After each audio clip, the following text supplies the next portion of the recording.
బడ్జెట్లో ఈసారి మధ్యతరగతి వర్గాలే లక్ష్యంగా కేంద్రం కొన్ని రాయితీలు ప్రకటించింది. కొత్త పన్ను విధానంలో ప్రామాణిక తగ్గింపు స్టాండర్డ్ డిడక్షన్ను 50,000 నుంచి 75,000కు పెంచింది.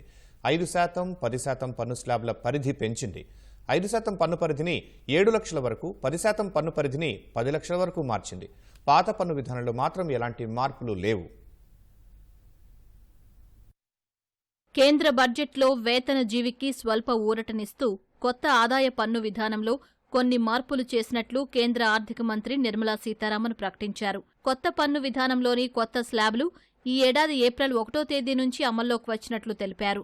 2025-26 మదింపు సంవత్సరంలో ఈ విధానంలో ఊరట పొందవచ్చు. పన్ను స్లాబుల్లో మార్పులతో పాటు ప్రామాణిక తగ్గింపు స్టాండర్డ్ డిడక్షన్ను పెంచినట్లు ఆర్థిక మంత్రి నిర్మలా సీతారామన్ వెల్లడించారు. ప్రస్తుతం స్టాండర్డ్ డిడక్షన్ 50,000 ఉండగా ఆ మొత్తాన్ని 75,000కు పెంచుతున్నట్లు ప్రకటించారు. పెన్షనర్లకు ఇదే తరహా ఊరట కల్పించారు. పెన్షనర్లకు 15,000గా ఉన్న స్టాండర్డ్ డిడక్షన్ను 25,000కు పెంచారు. పాత పన్ను విధానంలో మాత్రం ఎలాంటి మార్పులు లేవన్నారు. బడ్జెట్లో ప్రతిపాదించిన మార్పుల ప్రకారం ఎప్పటిలాగే కొత్త పన్ను విధానంలో 3 లక్షల ఆదాయం వరకు పన్ను లేదు. గతంలో 3 లక్షల నుంచి 6 లక్షల వరకు 5% పన్ను ఉన్న స్లాబు పరిమితిని 7 లక్షల రూపాయలకు పెంచారు. 6 లక్షల నుంచి 9 లక్షల వరకు 10% పన్ను స్లాబు పరిమితిని 10 లక్షలకు మారింది. ఈ మేరకు కొత్త పన్ను విధానంలో సవరణ చేసినట్లు కేంద్ర ఆర్థిక శాఖ మంత్రి నిర్మలా సీతారామన్ వెల్లడించారు. In the new tax regime, the tax rate structure is proposed to be revised. 0 to 3 lakh rupees, nil.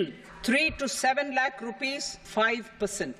7 to 10 lakh rupees, 10%. 10 to 12 lakh rupees, 15%. 12 to 15 lakh rupees, 20%. And above 15 lakh rupees, 30%. As a result of these changes, a salaried employee in the new tax regime stands to save up to 17,500 rupees in income tax. 2023-24 ఆర్థిక సంవత్సరంలో 3/2 మంది కొత్త పన్ను విధానాన్ని ఎంచుకున్నారని నిర్మలా సీతారామన్ చెప్పారు. ఆ ఏడాది 8.61 కోట్ల రిటర్న్లు దాఖలయ్యాయని తెలిపారు.